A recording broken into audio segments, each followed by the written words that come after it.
Hello guys, welcome back to Trading for Beginners, and in this video I am going to show you how can you disable auto lock security from your Wise account. So without any further ado, let's dive right into this exciting video. Now, in order to do that, you just simply have to open your Wise application at very first.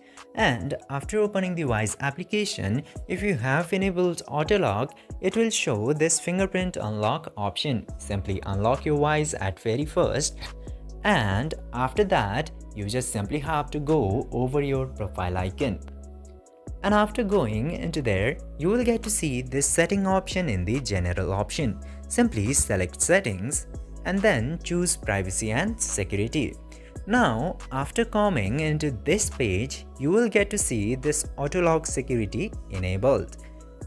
If you have that option enabled, you just simply have to disable this toggle for auto lock security, and after that tap to confirm, and your auto lock will successfully be disabled from your Wise app.